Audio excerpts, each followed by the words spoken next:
Itu mesej ke Ustaz Lee. Allah.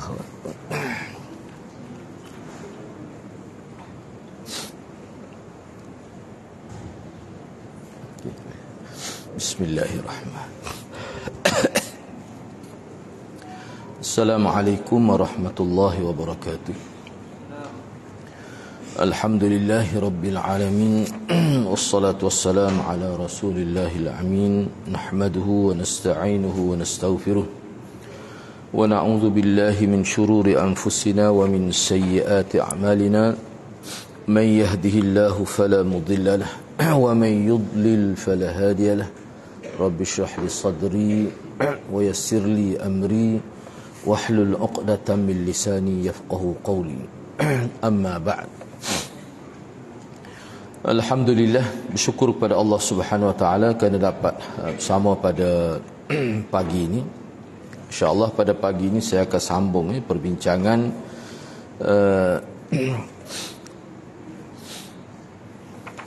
muka surat 776 ni. Dia tidak sama ni. Masih lagi hadis yang ke-53 tu.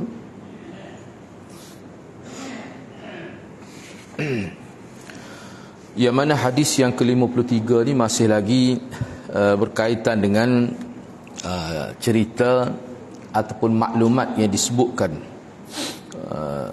berkenaan dengan rombongan Abdul Qais itu. Baik, cuba kita tengok muka surat 776 tu, 549, nota kaki 549 ni. Sebab dia muka surat tu tidak sama kira nota kaki lah, nota kaki rasanya sama, 549. Kita kira nota kaki tu mudah. Kalau muka surat tu mungkin berbeza. Latar belakang di sebalik mengemukakan kisah rombongan Abdul Qais. Jadi dalam hadis ini, oleh kerana hadis ini sudah ni kali ketiga kita baca rasanya hadis ini. Dalam hadis ini disebut bagaimana Ibnu Abbas radhiyallahu anhu dia minta supaya Abi Jamrah itu tinggal bersama dia lah untuk beberapa ketika, dan dia kata dia akan bagi harta tu harta dia lah untuk Abi Jamrah. Tu. Jadi Abi Jamrah duduk selama 2 bulan. Kemudian Ibnu Abbas berkata, sesungguhnya rombongan dari suku Abdul Qais bila mereka datang kepada Nabi SAW, maka Nabi tanya dia, siapakah rombongan itu? Mereka jawab, Rabi'ah. Baik. Jadi nota kaki 549. Cuba tengok di situ. Latar belakang di sebalik mengemukakan kisah rombongan Abdul Qais kepada Abi Jamrah. Jadi kita nak baca Abu Jamrah, Abi Jamrah tu boleh semuanya, boleh baca belakang tu. Tengok dalam kedudukan i'rab je lah. Apakah Ibnu Abbas mengemukakan cerita ini kepada Abi Jamrah secara tiba-tiba tanpa ada sebarang latar belakangnya, atau memang ada latar belakang yang kita sebut asbab wurud? Kalau Quran asbab nuzul, hadis ni asbab wurud. Baik, sebelum saya baca perkara itu, takut tak ingat lah. Kalau tak ingat terjemahan hadis tu, mungkin tak boleh nak kait dengan cerita ini. Jadi kalau kita perhatikan, bila rombongan Abdul Qais bertemu Nabi SAW, jadi Nabi sebut setelah kabilah Abdul Qais itu, dia minta daripada Nabi SAW supaya sampaikan maklumat kepada mereka, maklumat penting lah, yang mana dengan maklumat itu dia akan sampai kepada masyarakat kampung dia. Itu kabilah tu minta daripada Nabi SAW. Dan mereka juga bertanya Nabi tentang bekas-bekas minuman itu. Ringkasnya Nabi pun sebutlah. Nabi kata, Nabi suruh mereka suruh buat 4 perkara, dan Nabi larang mereka daripada melakukan 4 perkara. Tu cerita dia nya. Jadi 4 perkara yang disuruh itu, waktu tu kita boleh bincang kemudian lah. Cumanya untuk nak faham kaitan asbab wuruk ini, jadi dalam hadis ini Nabi larang daripada mereka menggunakan 4 bekas itu, yang mana kesemua bekas itu dia berkait dengan arak. Dia berkait dengan arak itu, hantam, dubbak dan sebagainya, itulah seperti yang kita bincang sebelum ini. Baik, apakah itu sebenarnya ada kaitan dengan cerita ini? Baik, cuba kita tengok semula 549 itu.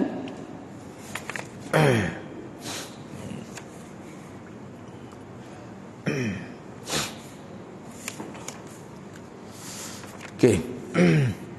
Apabila Ibnu Abbas mengemukakan cerita ini kepada Abi Jamrah secara tiba-tiba, apakah Ibnu Abbas mengemukakan cerita ini kepada Abi Jamrah secara tiba-tiba tanpa ada sebarang latar belakang, ataupun memang ada latar belakang? Mana cerita tentang rombongan Abdul Qais, itulah maksudnya. Baik, jawapannya ialah memang ada latar belakang. Ia boleh dilihat pada hadis-hadis yang lain, umpamanya dalam hadis Sahih Muslim daripada Gundar, daripada Syu'bah, yang menceritakan sebab berlakunya hadis ini, iaitu ada seorang perempuan datang kepada Ibnu Abbas lalu bertanya tentang hukum Nabi.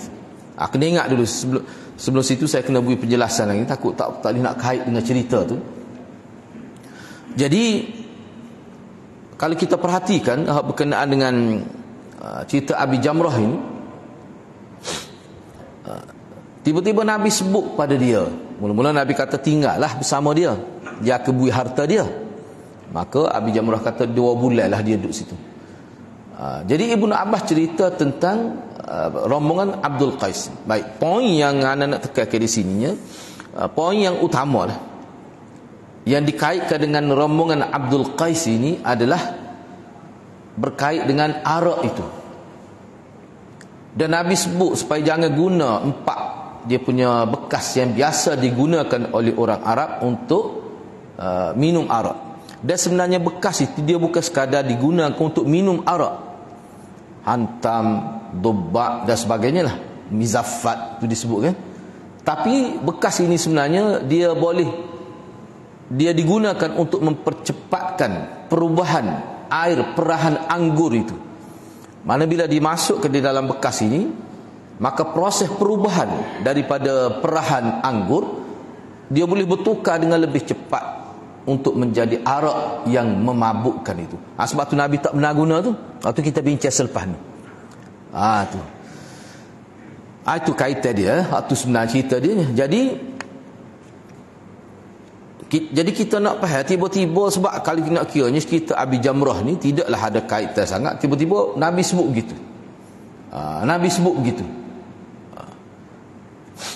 Jadi sebagai peringatan, gak cerita Abi Jamrah ni sebenarnya dia ada kaitan juga dengan minum arak tu. Dia ada kaitan juga dengan minum arak tu. Jadi hikmah Nabi sebut cerita Abdul Qais ni sebenarnya dia ada kaitan. Banyak faedah untuk Abi Jamrah dan untuk orang lain. Itu kita bincang selepas ni. Itu dia kaitan dia. Baik, cuba kita tengok di sini. Ana baca dulu, lepas tu ana bagi penjelasan lah pula. Baik.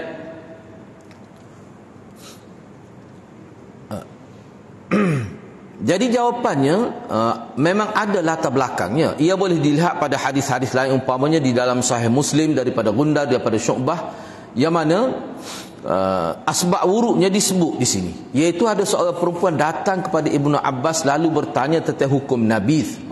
Tu cerita dia nya. Nak boleh tubik ni nak boleh tubik cerita Ibnu Abbas sebut tentang Abdul Qais tu, cerita rombongan Abdul Qais tu. Sebenarnya ada dalam riwayat Muslim, ada disebut ada seorang perempuan datang kepada Ibnu Abbas. Pada waktu ni Abi Jamrah ada lah. Abi Jamrah tak ada. Jadi kata ada seorang perempuan datang kepada Ibnu Abbas lalu dia tanya tentang hukum nabidh. Nabidh ni arak lah. Cumanya nabidh ni secara khususnya arak tetapi daripada perahan anggur. Itu asal makna dia. Nabidh itu. Baik. Cuba lihat teks ini. Sini dia kemukakan beberapa lah. Wa biqala hadatsana Abu Bakr bin Abi Syaibah wa Muhammad bin al-Muthanna wa Muhammad bin Bashar wa alfadhuhum muqaribah. Qala Abu Bakr hadatsana Gundar an Syu'bah Wa qala al-akharan hadatsana Muhammad bin Ja'far hadatsana Syu'bah an Abi Jamrah qala kuntu utarjimu baina yaday Ibn Abbas wa baina an-nas fa'atatuhum ra'ah tas'aluhu an nabidhil jar faqala inna wafda Abdul Qais atau Rasulullah sallallahu alaihi wasallam.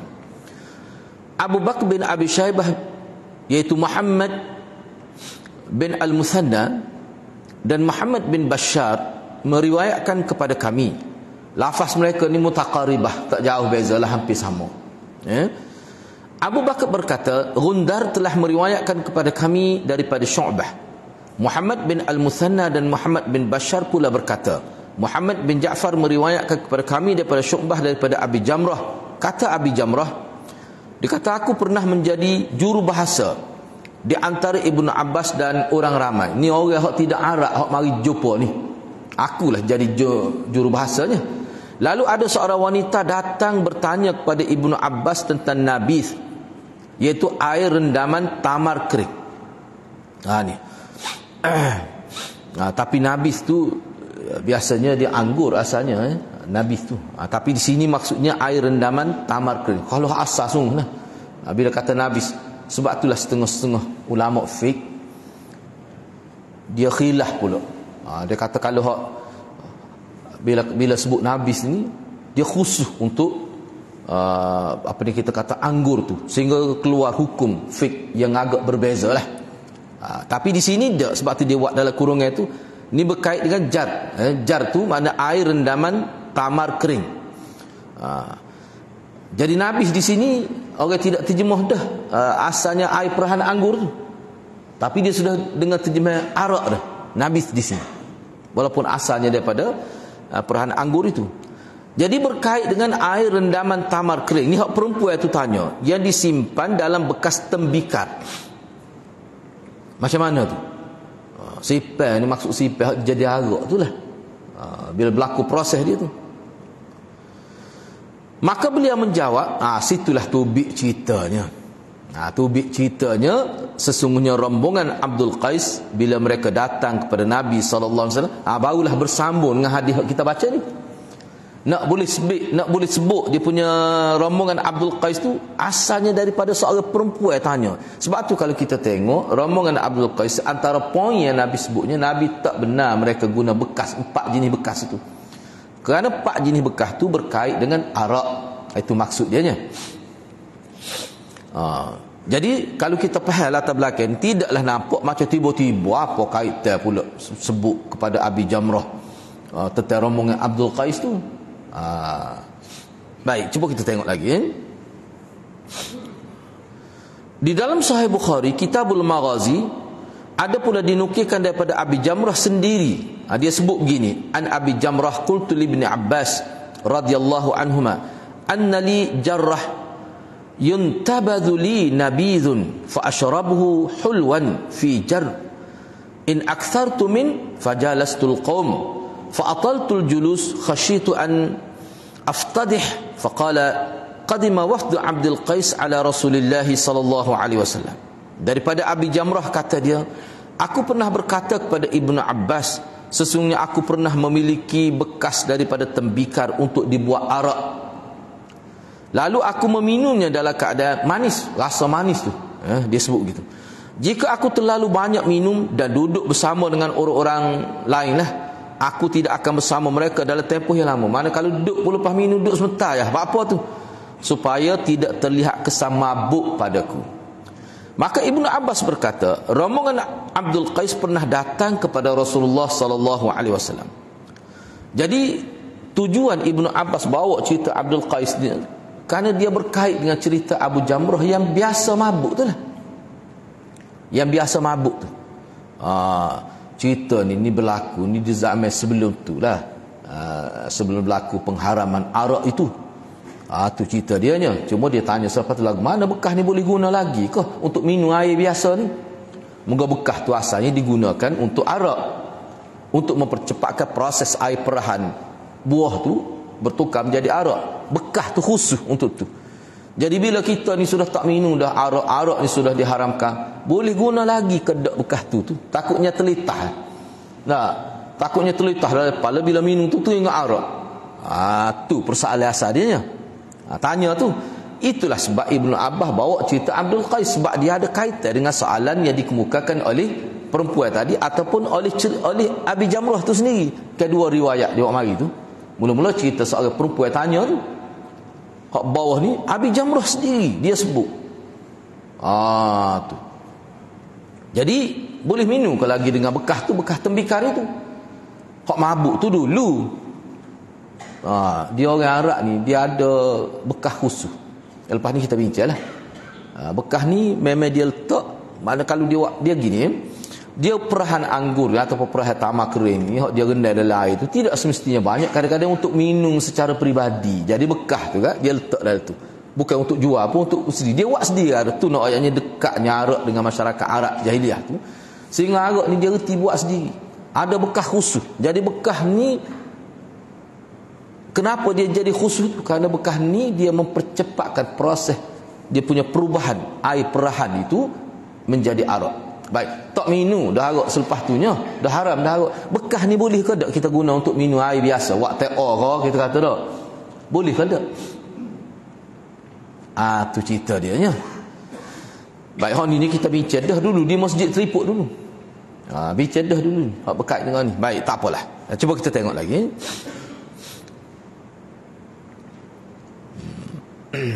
Jadi kesimpulannya ialah latar belakang bagi hadis ini diriwayatkan oleh Ibn Abbas ada dua. Pertama sekali berkait dengan seorang perempuan yang datang bertanya Ibn Abbas tentang bekas tembikar itu. Boleh ke tak nak guna? Bukan untuk minum arak-arak, tak boleh. Dah masa ni ya. Waktu ni nak guna bekas tu. Okay, kalau zaman kita ni ke kadang-kadang lagu mana bekas minum arak dia kaki kecil tu dak. Dia pegang. Okey. Hak tu biasa digunakan untuk arak. Boleh ke tak kalau buat air kopi ke? Boleh ke tak? Tu soalan asalnya. Baik. Asbab wuruk yang kedua, latar belakang yang kedua ialah setelah Abi Jamrah cerita kepada Ibn Abbas apa yang pernah beliau sendiri lakukan dulunya. Bekas tu lah diguna bila diminum tu kat, kadang-kadang minum banyak jadi mabuk. Sebab tu dia tak boleh duduk lama dengan orang tu, takut nampak kesan mabuk tu. Tu. Jadi boleh lagi kah lepas tu nak guna bekas tu? Bekas tu memang terkenal sebagai bekas yang digunakan untuk orang panggil peram lah, peram air perahan itu, dan untuk minum sebagai arak tu, bekas itu. Baik. Jadi tujuan Ibnu Abbas meriwayatkan hadis ini, hadis yang kita sudah baca, hadis 53 ni, ialah melarang orang dari berbuat begitu. Tak usah gunalah bekas itu untuk minum yang biasa pun tak usah guna. Muka hak tu sudah terkenal sebagai bekas yang digunakan khusus untuk minum arak. Cuma anak nak sebutlah, akan datang pun kita akan jumpa juga. Sebenarnya hak ni untuk peringkat awal. Bekas-bekas tu selepas tu boleh digunakan apabila masyarakat sudah panggil sudah hilang dah ketagih arak. Mana arak pun tak terlitah dah. Sudah terdidik dengan minuman yang halal. Tak apalah nak guna bekas tu. Tapi pada peringkat awal dia panggil hudatsa wa ahdin bi kufrin. Orang yang baru berpisah dengan zaman kafir, zaman jahiliah ni, takut duk minum waktu jadi teringat semula ke arak tu. Muka bekas tu memang khusus untuk arak. Takut teringat semula. Bekas tu tak ada masalah. Puspa ada kata bekas hak kita hak orang lah ni guna kan, kalau pencawai khusus tu. Bila dia bertaubat daripada boleh-bolehnya cawai tu pun tak usah guna. Takut terlitah, lama terlitah mari pula nyakit tu. Itu yang dimaksudkan di sini sebenarnya. Ini termasuk dalam sadduz zari'ah, untuk sekat supaya tidak mengulangi melakukan kesalahan yang sama tu. Baik. Jadi hadis yang disampaikan oleh Ibnu Abbas ni dalam bab cerita dia dengan Abi Jamrah ni, riwayat ataupun cerita yang dibawa oleh Ibnu Abbas berkenaan dengan Abdul Qais. Abdul Qais ni cerita zaman Nabi dulu laginya, bukan cerita baru ni. Berguna untuk perempuan yang bertanya, untuk Abi Jamrah dan untuk semua umat Islam yang lain, iaitu Nabi SAW melarang daripada menggunakan sesuatu bekas dengan tujuan membuat arak. Bekas tu tak boleh guna. Ni setengah ulama kata pada peringkat awal tak boleh guna. Tak boleh guna. Walaupun ada setengah ulama kata memang tak boleh guna, tak kira lah siapa bila-bila, takut telitah tu lah. Takut telitah tu. Jadi perbezaan pandangan para ulama tentang tahun berlakunya kunjungan rombongan Abdul Qais ke Madinah untuk menemui Nabi. Jadi bila sebenarnya berlaku cerita rombongan Abdul Qais pergi jumpa Nabi? Cerita ni penting sebab dia berkait dengan hukum berkenaan dengan minuman, bekas yang digunakan untuk minuman itu. Baik. Jadi perinciannya adalah seperti berikut. Perlu benar kita tahu ni sebab apa? Sebab akan datang pun dia ada sebut lagi cerita tentang rombongan Abdul Qais ni. Aja biar kita jelas di sini. Sebab rombongan ni penting. Sebab dia berkait dengan satu rombongan mana di luar jauh lah, kawasan jauh daripada Madinah, mari ni dengan maksud nak belajar agama.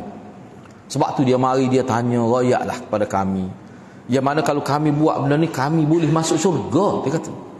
Makna hak dia tanya tu bukan amalan kecil-kecil dah. Amalan besar. Yang mana bila kami buat kami boleh masuk syurga. Hak tu rombongan Abdul Qais tanya Nabi. Hak tu Nabi sebut tentang rukun Islam tu. Cuma hak haji dia tak sebut kan. Kita bincang dah sebelum ni. Lepas tu sebut berkenaan dengan 4 jenis bekas tu yang biasa zaman Arab jahiliah digunakan untuk membuat arak itu. Tu jangan guna tu. Maknanya untuk sekat supaya tidak mengulangi perbuatan minum arak, sesuatu yang berkait dengan arak itu jangan guna. Jangan guna. Tu. Moga dia mau duduk jauh, tidak duduk depan mata kita. Nah, kalau duduk Mekah tu tak apalah boleh jumpa sama. Mai hak bagi duduk jauh ni kalau buat longgar-longgar bab ni. Nah, kalau buat longgar-longgar boleh jadi tak khabar nak mari jumpa Nabi pun setahun sekali pun payah. Jadi makna kena kukuh dalam bab ni. Baik. Yang pertama, cuba kita tengok nak tengok sudut perbezaan yang berlaku di kalangan ulama, khilaf yang berlaku di kalangan ulama. Bila ke tahun bila ni puak-puak rombongan Abdul Qais ni mari jumpa Nabi. Nombor 1, cuba tengok. Waqidi, Ibnu Sa'ad, Ibnu Syahin, Qadhi Iyad dan lain-lain ulama berpendapat rombongan Abdul Qais ni telah cerita rombongan Abdul Qais mari jumpa Nabi ni berlaku pada tahun ke-8 Hijrah, iaitu sebelum pembukaan kota Mekah. Yang mana pembukaan kota Mekah berlaku pada tahun ke-8 juga, cuma sebelum Fathi Mekah. Ini pandangan beberapa tokoh lah. Alasan mereka ialah kerana tersebut dalam hadis ini kenyataan mereka, wahai Rasulullah. Kerana dalam hadis ini sebut kenyataan rombongan Abdul Qais, yang mana mereka kata, wahai Rasulullah, kami tidak dapat datang kepadamu kecuali pada bulan haram. Kerana di antara kami dan kamu ada kabilah orang-orang kafir Mudar. Pokok kafir Mudar ni pun jenis pokok Qutta'ut Tariq juga ni sebenarnya. Supaya Ghifar, supaya Bani Ghifar tu Mudar ni. Jadi kalau tidak musim bulan haram tak, mereka keganggulah orang-orang musafir, pedagang-pedagang itu. Ni pokok Qutta'ut Tariq, Qutta'ut Tariq ni lanu darat lah. Baik. Selepas pembukaan kota Mekah yang berlaku pada tahun ke-8 itu, tiada lagi halangan daripada mana-mana kabilah orang-orang kafir Mudar. Kuasa mereka boleh dikatakan lenyap setelah pembukaan Mekah. Sebab dia pembukaan Mekah ni sebenarnya kalau dalam konteks sejarah, konteks sejarah Nabi, bila Nabi berjaya takluk Mekah tanpa melalui peperangan sebenarnya. Walaupun ada berlaku beberapa orang yang dihukum bunuh, itu hal lain. Tetapi puak kafir Quraisy tak dapat nak menyaingi tentera Nabi pada waktu itu. Dia berubah pandangan politik dunia pada waktu itulah kepada kerajaan Madinah ni berubah. Nampak kekuatan Nabi itu lebih terselah pada waktu itu. Baik, jadi selepas pembukaan kota Mekah, yang ni selepas tahun ke-8 lah, tak timbul dah masalah puak-puak muda ni mengganggu kabilah-kabilah, mengganggu orang musafir, tak timbul dah. Cuma sebelum tu kami nak mari kat, kalau tidak kalau bulan haram tak apalah, pokok dia cuti. Cuti bulan haram tu. Baik. Jadi maknanya ni berlaku sebelum pembukaan kota Mekah tu. Yang ni sebelum bukan kata sebelum tahun ke-8, sebelum pembukaan kota Mekah. Itu maksudnya. Yang kedua, Ibnu Ishaq, Ibnu Hisham, Ibnu Qayyim dan Ibnu Katsir berpendapat rombongan Abdul Qais ni berlaku pada tahun ke-9 Hijrah. Mereka datang jumpa Nabi itu pada tahun ke-9 Hijrah, yakni selepas Fathi Mekah. Apa alasan mereka? Alasan mereka ialah tahun ke-9 terkenal sebagai tahun kedatangan rombongan-rombongan untuk menemui Rasulullah. Tahun ini dia panggil Amul Wufud. Amul Wufud tahun ini. Tahun rombongan-rombongan. Boleh dikatakan delegasi-delegasi luar datang bertemu dengan Nabi, membuat kunjungan kepada pemimpin tertinggi kerajaan Madinah, iaitu Nabi. Inilah ramai sungguhlah. Ini dia panggil Amul Wufud. Tahun Nabi menerima kunjungan daripada delegasi luar. Jadi rombongan Abdul Qais termasuk salah satu rombongan yang datang pada tahun ke-9 ini. Ibnu Katsir bagaimanapun menyatakan keraguan dia terhadap pendapat ini. Jadi alasan Ibnu Katsir sama seperti yang dikemukakan oleh golongan pertama sebelum ini, iaitu dengan sebab mereka di dalam hadis yang ke-53 ini berkata, jadi kata-kata rombongan Abdul Qais, wahai Rasulullah, kami tidak dapat datang kepadamu kecuali pada bulan haram. Di antara kami dan kamu ada kabilah orang-orang kafir Mudar yang sentiasa mengganggu rombongan kami. Kalau bulan haram saja mereka tidak, operasi jahat mereka itu mereka hentikan. Jadi kata-kata rombongan Abdul Qais ini menunjukkan bahawa peristiwa berlaku sebelum pembukaan kota Mekah. Tu. Kalau kita kata rombongan ini datang bertemu Nabi pada tahun ke-9, tentu sekali sudah tidak ada lagi gangguan dan halangan daripada orang-orang kafir Mudar. Tak timbullah ketakutan mereka. Alasan apa tak boleh mari semua tu. Mari pun ketika bulan-bulan haram je lah. Jadi mari sekali-kala ni ambil peluang lah nak dapat maklumat agama daripada Nabi. Yang ketiga, Ibn Hibban, pengarang Tarikhul Khamis, dan Ibnul Athir berpendapat rombongan Abdul Qais mengunjungi Nabi pada tahun terakhir, mana tahun kewafatan Rasulullah, 10 Hijrah itu. Tu pula Ibn Hibban kata. Jadi alasan mereka ialah rombongan itu disertai oleh Al-Jarud bin Amr atau Al-Jarud bin Al-Mu'alla. Dia ni daripada kabilah Abdul Qais lah. Beliau pada asalnya beragama Kristian. Siapa dia? Al-Jarud itu. Asalnya dia ni beragama Kristian. Jadi bila selepas dia menemui Rasulullah sallallahu alaihi wasallam pada tahun itu, pada tahun dia ikuti rombongan Abdul Qais pada tahun ke-10 itu, selepas itu dia memeluk agama Islam. Jarud bin Amr ataupun Jarud bin Al-Mu'alla ni. Kata Hafiz Ibn Hajar, Jarud bin Amr ni mengunjungi Nabi sallallahu alaihi wasallam pada tahun ke-10 Hijrah bersama rombongan Abdul Qais yang terakhir. Baginda sangat bergembira dengan Islamnya Al-Jarud itu. Baik, pendapat yang keempat. Menurut Hafiz Ibn Hajar dan Maulana Muhammad Anwar Shah Al-Kashmiri, dia kata rombongan Abdul Qais mengunjungi Rasulullah ni sebanyak 2 kali. Kali pertama menurut Hafiz Ibn Hajar pada tahun ke-5. Ini memanglah sebelum pembukaan kota Mekah, atau sebelum tahun ke-5 tu lagi.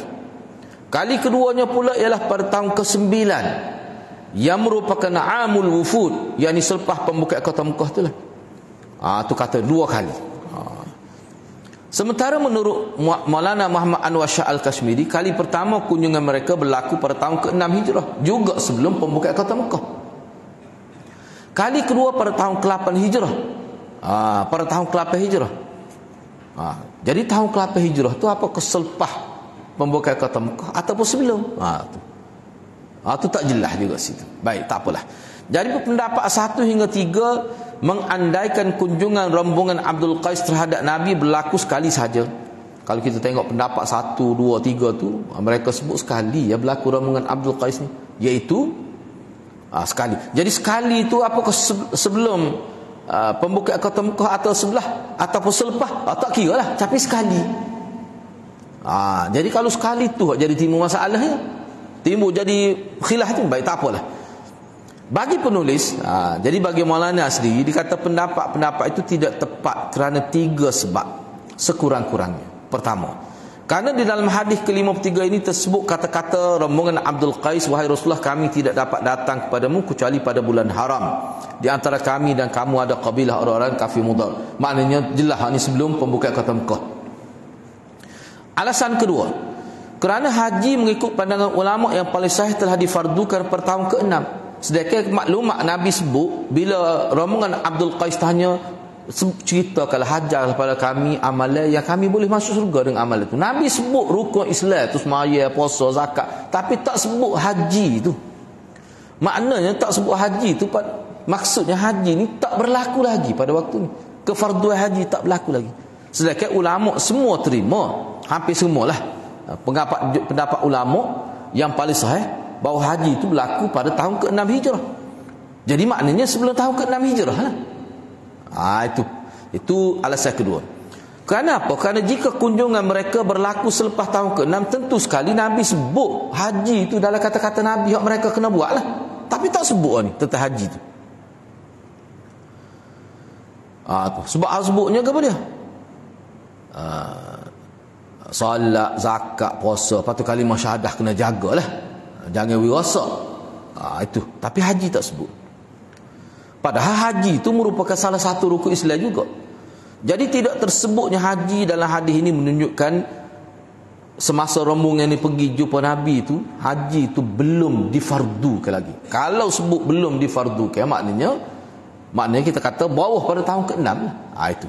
Yang ketiga, kerana adanya beberapa riwayat lain yang menunjukkan kunjungan rombongan Abdul Qais telah berlaku paling tidak 2 kali. Antaranya riwayat berikut. Cuba tengok riwayat ni agak panjang sikit. Dia kata ni nampaknya 2 kali itu berlaku tu. Sebab kalau 2 kali selesai masalah. Kalau berlaku 2 kali, kalau kita terima berlaku 2 kali rombongan Abdul Qais, selesai masalah. Cuba tengok okey. Ana terus baca terjemah lah supaya lebih ringkas lepas tu baca diri lah tu. Terjemah cuba kita tengok. Dengan sanadnya Abu Ya'la meriwayatkan daripada Al-Ashaj Al-Ash'ari, kata dia, sesungguhnya dia pergi menemui Nabi SAW bersama sekumpulan kawan-kawan daripada suku Abdul Qais. Ni kata-kata Al-Ashaj Al-Ash'ari. Dia kata dia pergi jumpa Nabi bersama kawan-kawan dia dari kalangan kabilah Abdul Qais. Baik. Setelah sampai kepada Rasulullah sallallahu alaihi wasallam, baginda mengangkat tangannya kepada mereka. Terus mereka mendudukkan kenderaan-kenderaan mereka, ini unta-unta mereka. Lalu dengan segera menerpa ke arah baginda tanpa menyalin pakaian perjalanan. Kerana perjalanan mereka jauh, penuh dengan debu kotor lah. Tak ada pecah lah, terus dia menerpa kepada Rasulullah selalu. Cintanya kepada Nabi SAW. Baik. Al-Ash'ari pula, yakni Al-Ashaj Al-Ash'ari pula menambah unta-unta kawan-kawan dia dan unta dia sendiri. Kemudian dia mengeluarkan pakaian daripada bagnya. Rasulullah SAW memerhatikan semua perbuatan dia itu. Setelah selesai dia salin pakaian dan mengemaskan diri, dia tampil di hadapan Rasulullah sambil memberi salam. Dia kata Assalamualaikum lah. Maka Rasulullah pun kata kepada dia, sesungguhnya padamu ada 2 pekerti. Pada dirimu wahai Al-Ashaj ada 2 budi pekerti yang Allah dan Rasul dia sangat suka. Dia pun tanya, apa itu? Apa dia 2 pekerti yang ada pada saya tu? Ya Rasulullah kata, Allah dan Rasul suka tu. Rasulullah kata, ketenangan dan kesantunan. Tenang, tidak nampak gaduh, tidak nampak gaduh lah, tidak. Jadi tenang, walaupun jumpa Nabi tidak terlalu excited, kita jumpa Nabi tenang, dia lagi saling pakaian, pergi tambah utah, nampak tenang tu. Bagus tu perangamu tu. Gitu Nabi kata dia. Dia yang Al-Ash'ari bertanya lagi, apakah ia semula jadi atau ia hanya buat-buatan? Dia tanya Nabi gitu. Gitu. Baik. Jawab baginda, tidak, ia adalah sifat semula jadinya. Kata dia alhamdulillah. Jadi Nabi kata dia buat tu, Nabi sebut waktu semula jadi je. Bukan ngada-ngada, bukan buat ngada-ngada, nak nunjuk-nunjuk dak. Kadang ada juga setengah orang tu buat-buat berlakon. Mu ni tidak jenis pelakon lah. Memang hak tu lahir daripada hak sifat semula jadi dia. Mana sifat juh tu lama dah berakar umbi dah dari mu. Kita kata apa ya tanya Nabi, muka tetap diri dia. Taklah dia bagi dia itu satu pujian. Hak Rasulullah tengok tu saya buat tadi tu agak-agak saya buat ke? Kau memang hak tu memang sifat baik hak asal daripada diri saya. Nabi kata hak tu hak baik asal lagi tu. Dia kata alhamdulillah, dia kata. Mujurlah kalau gitu tak. Bimbang juga dia. Baik, lalu Rasulullah pun tanya, wahai kumpulan Abdul Qais, kenapa aku nampak wajah-wajahmu telah berubah? Cuba perhati, situ poin utama tu. Bapa aku nampak wajah puak-puakmu nampak berubah ni bapa. Nabi tanya gitu kepada rombongan ni. Mereka pun jawab, wahai Nabi Allah, kami tinggal di bumi yang tidak elok cuaca dan udaranya. Dulu kami ni minum macam-macam arak, pelbagai jenis arak dulunya sebelum Islam lah. Ataupun sebelum diharamkan arak tu, habis jenis-jenis arak tu kami minum semua. Yang mana minuman arak tu antara kebaikan lah bagi mereka pada waktu tu, dia boleh menghadamkan makanan dalam perut kami. Setelah kami dilarang merendamnya di dalam bekas-bekas tertentu, tidak dibenarkan lagi minum arak. Itulah sebabnya wajah kami kelihatan begini. Aku arak tu jadi daun daging, dia tak minum arak jadi pocak. Seolah-olah begitu. Kalau kita tak boleh hisap rokok tu nampak keruk dah. Jadi pocak. Seolah-olah begitu. Ni hak bagi hak biasa hisap rokok lah. Okey. Peluh kat Allah. Nak tak saya hisap tu. Gitu kan. Jadi sebab itulah wajah kami jadi gini. Maka Nabi SAW bersabda, sesungguhnya bukanlah bekas-bekas yang menghalalkan dan mengharamkan sesuatu. Bukan ki bekas tu jadi halal ke haram ke arak tu. Arak tu sendiri haram. Bukan ki bekas tu. Gitu maksudnya. Tetapi setiap yang memabukkan hak tu lah haramnya. Bukankah bila kamu duduk minum sehingga mabuk, kamu bermegah-megah, lalu kamu menetak anak pakcikmu, yakni kamu tetak sepupu kamu sendiri dengan pedang sehingga dia jadi a'raj, jadi tempang. Perawi pun kata, sebenarnya Al-Ashaj itulah, Al-Ash'ari itu, dialah hak tempangnya. Apa jadi tempang? Kerana bergaduh semasa mabuk arak, dia kena tetak ke sepupu dia. Cerita ni, kaki jadi cacat tu gitu, nya tetak masa mabuk tu. Mengikut riwayat. Baik, kalau mereka pertama kali bertemu Nabi, ni penting ni. Kalaulah rombongan Abdul Qais tu jumpa Nabi sekali ni pertama kali, kenapa baginda bertanya mereka dengan kata, wahai puak-puak Abdul Qais, bapa muka nampak berubah tidak serupa dulu ni? Salah gitu lah. Boleh tanya gitu, tu makna sebelum Nabi tengok dah mereka tu, mereka mari dah sebelum.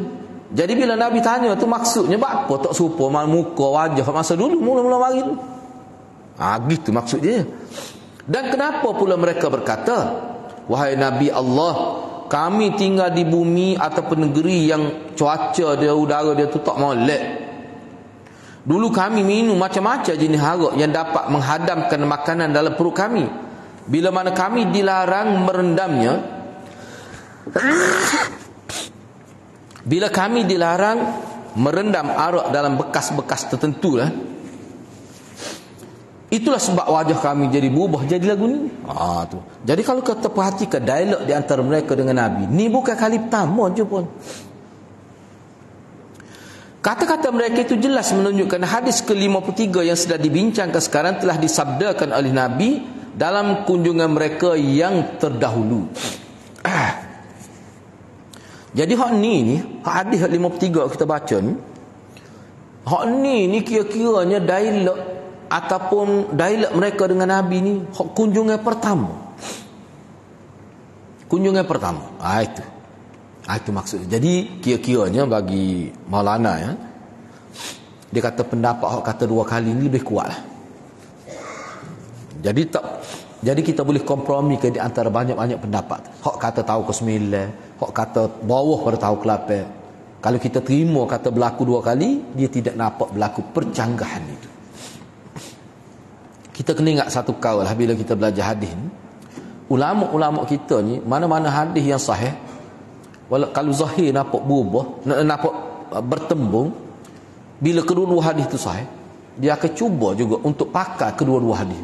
Dia tak akan tolak hadis. Kalau terbukti hadis tu sahih, dia akan guna kaedah talfiq. Kita nak kompromi ke hadis ataupun kita nak jamak, dia boleh pakai kedua-dua kerana sahih tu. Kalau boleh jamak, kecuali tak boleh jamak. Kalau jamak juga jadi berubah hukum, jadi rosak hukum, itu tak boleh. Tu kena tarjih lah pulanya, pakai kaedah tarjih dah lah. Ni kaedah jamak je.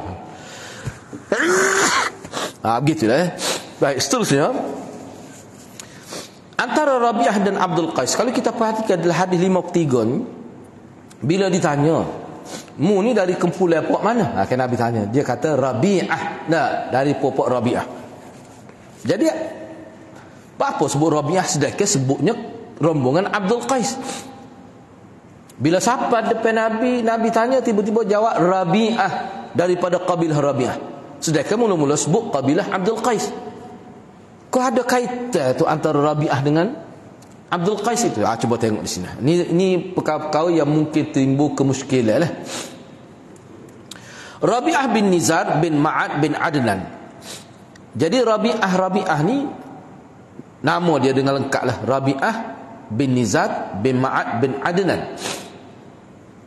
Sebab mereka mengatakan Rabi'ah, bila Nabi tanya siapa ni, kumpulan mana, puak-puak mana ni, tiba-tiba puak-puak rombongan Abdul Qais jawab Rabi'ah. Apa dia jawab gitu? Kerana Abdul Qais ni salah seorang anak Rabi'ah bin Nizar. Dia rakyat ayah dia. Makna hak jadi punca lah kepada kabilah Abdul Qais ni daripada Rabi'ah. Rabi'ah tu ayah Abdul Qais. Jadi kabilah ni asalnya nama orang, nama anak Rabi'ah. Jadi Rabi'ah itu sendiri adalah salah satu suku kaum kabilah yang besar, yang mana dia ni standing dengan suku kaum Mudar. Mudar tu, Arab Mudar.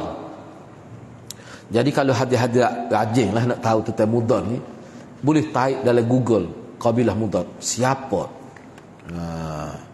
Mudar itu dia mari. Dalam bahasa Melayu ada, dalam bahasa Indonesia. Kalau Arab tu memang banyak. Jadi kabilah Abdul Qais tinggal di Bahrain, sekitar Qatif dan Hajar, hingga ke kawasan suku kaum Mudar.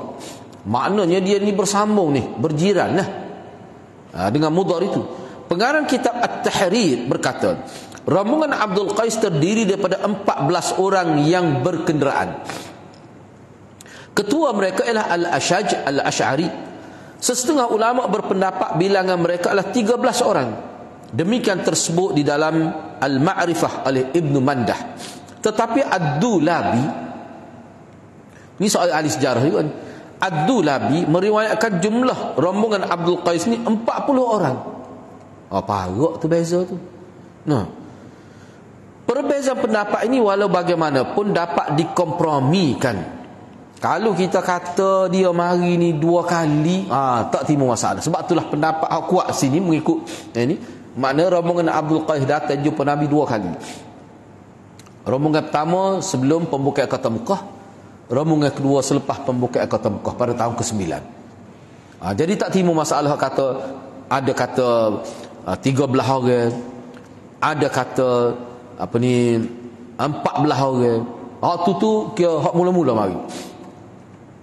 Hak kata 40 hak mari selepas tu, selepas pembukaan kota Mekah di tahun ke-9, tahun Amul Wufud itu. Itu. Baik, seterusnya. Jadi kunjungan pertama berlaku pada tahun ke-5 atau sebelum tahun ke-5 atau pada tahun ke-6. Baik. Bilakah bilangan mereka dalam kunjungan kali ini tak ramai 13 atau 14 orang. Jadi siapa ketua rombongan ini? Al-Ashaj Al-Ash'ari. Dia ni salah seorang lah yang mari pada kali ini.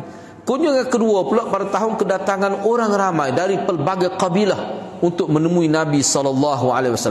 Tahun ini lebih dikenali sebagai Amul Wufud, iaitu tahun ke-9 Hijrah.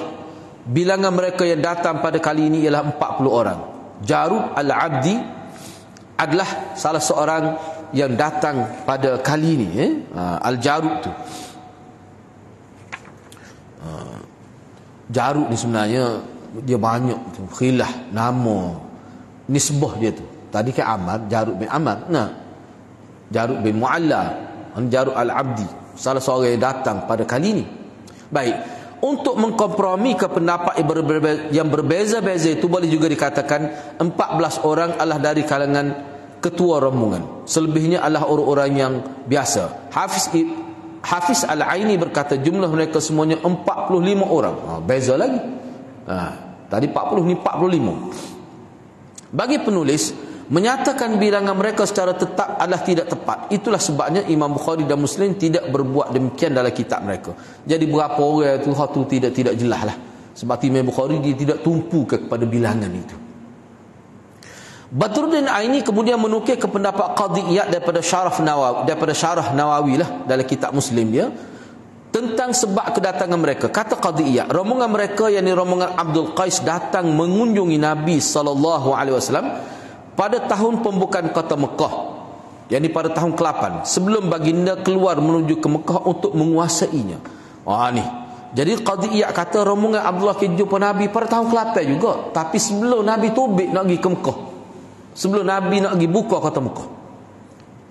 Hafiz Ibn Hajar berkata kenyataan Qadhi Iyad ini tidak bagus kerana beliau telah mengikut pendapat Waqidi. Waqidi ni hadirat kena tahulah, ni perawi yang ulama ramai tolak dia ni dhaif lah. Bahkan kalau baca dalam kitab, sesuatu kitab tu, dialah yang menghitamkan sejarah umat Islam. Waqidi dia ni. Ni sebab banyak riwayat dia sebut tentang kebobrokan sahabat lah, kita kata cerita sahabat tak molek gini dia. Sebab tu Khatib Baghdadi kata ni barang tak dipakai kata. Barang tak dipakai. Ni dalam kitab ni dia sebut dengan terang banyak lah. Dia banyak ke hafiz sampai surat lebih dia sebut tentang Waqidi. Al-Faslul Khitab fi Mawaqifil Ashab. Dalam kitab tu dia sebut ni Waqidi. Terkenal lah, jadi kena ingat lah. Sedangkan haji telah difardukan pada tahun ke-6 Hijrah, tetapi Qadhi Iyad berpendapat haji baru difardukan pada tahun ke-9. Pula lepas agak dia begitu. Tahun ke-9 pula haji tu. Sebab tu lama kata tak bagus pendapat dia ni. Banyak jadi. Kalau pakar ni nak tally dengan sejarah-sejarah lain payah. Nak tansik, nak selaraskan maklumat jadi masalah ni, kalau ambil pendapat ni. Tujuan beliau ialah supaya pendapat mazhabnya yang mewajibkan seseorang yang berkemampuan mengerjakan haji sesegera mungkin tidak tergugat. Lah, moga Nabi tak sebut tentang haji. Tu sebenarnya tak apalah tu kemudian nota 531 tu, kenapa Nabi SAW mengucapkan selamat datang dalam keadaan tidak terhina dan tidak menyesal kepada rombongan Abdul Qais. Okey, kita baca ni sikit lagi. Jadi bila rombongan Abdul Qais mari itu, Nabi kata selamat datang, mana tidak menyesal dan tidak menyesal. Dia tidak hina dan tidak menyesal. Dia cara bahasa digunakan oleh Nabi ketika menyambut rombongan Abdul Qais. Nabi kata selamat datang rombongan yang mana tidak hina dan tidak menyesal menyambut rombongan ini. Bapa Nabi sebut gitu? Budaya mana tu gitu tu? Ataupun lagu mana? Cuba kita tengok di sini. Orang Melayu kita dia sambut tetamu, marilah, mujulah mari. Mujulah mari. Terima kasih banyak. Barangkali itu tak naik kata rumah. Kadang-kadang tu bahasa-bahasa beradab, ayatnya kita menerima kunjungan dia tu dengan penuh reda, suka hati. Itu maksudnya. Baik. Jawapannya, cuba, tapi hak Nabi ni apa maksud? Jawapannya ialah kerana mereka telah memeluk agama Islam dengan sukarela tanpa berperang dengan orang-orang Islam. Ni dia ada nampak macam khusus. Dia ni masuk Islam secara tatawuk, bukan secara mukrah, tidak. Bukan melalui proses peperangan, tak. Tapi masuk Islam ni kerana atas dasar dia tengok kebaikan Islam secara sukarela. Sekiranya mereka berperang dengan orang Islam, berkemungkinan mereka akan ditawan. Ramai juga masuk Islam lepas kena tawan ni, dia ni tak. Dengan itu mereka terhina. Hak ni tak ada terhina sebab masuk Islam dengan sukarela. Dan jika mereka berperang sampai membunuh orang-orang Islam, kemudian mereka memeluk Islam, tentulah mereka menyesal. Jadi tidak menyesal, tidak hina, tidak menyesal. Tidak hina tu kerana masuk Islam bukan melalui peperangan. Sebab kalau melalui peperangan ditawan dan sebagainya, itu ada unsur ikrah, unsur mukrah, orang yang dipaksa.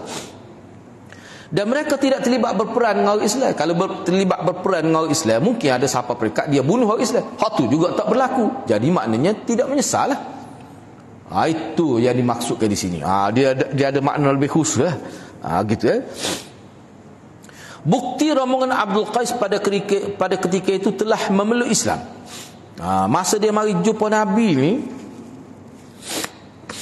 dia ni telah memeluk Islam. Apa bukti dia? Buktinya daripada kata-kata mereka sendiri, wahai Rasulullah. Dapat disimpulkan mereka pada ketika itu sudah memeluk agama Islam. Demikian juga kata-kata mereka. Sebab kalau mereka tidak memeluk Islam, apa mereka kata wahai Rasulullah? Biasanya orang yang tidak Islam bila mari jumpa Nabi, dia kata ya Muhammad, wahai Muhammad. Sebab kalau orang yang masuk Islam, ke dalam Quran ada, Allah tidak benar panggil nama Nabi sebab panggil nama saya popokmu. Ke dalam Quran pun ada sebut. Sebab tu sahabat Nabi tak panggil Muhammad, ya Nabi Allah, ya Rasulullah. Ni bila sebut wahai Rasulullah ni, Islam dah ni. Nampak ada isyarat kat tu. Selain daripada itu, kata-kata mereka orang-orang kafir mudhar. Dia sebut kita ni nak mari jumpa Rasulullah ni bukan mudah. Bulan-bulan haram lah. Sebab antara kami, tempat kami dengan Madinah ni, ada tengah tu ada puak-puak kafir mudhar. Dia sebut kafir. Kalau dia kafir, apa dia sebut kafir ke mudhar? Mana dia Islam dah. Itu maksudnya. Dan hanya Allah dan Rasul sahaja lebih tahu. Sebut gitu pula. Lagilah nampak Islam dia tu. Mana Islam dah lah ni. Jadi hak jelasnya, Nabi tidak sebut mengucap dua kalimah syahadah tu. Tu jelas lagi. Baik, tak apalah. Bulan-bulan haram ini, bulan-bulan haram ni kita bincang dalam minggu hadapan insya-Allah. Berkenaan dengan bulan-bulan haram itu, apa yang dimaksudkan di situ ya. Kita berhenti setakat itu dulu. Mudah-mudahan Allah berkati kita semua. Aqulu qawli hadza wa astaghfirullahal azim li wa lakum. Assalamualaikum warahmatullahi wabarakatuh.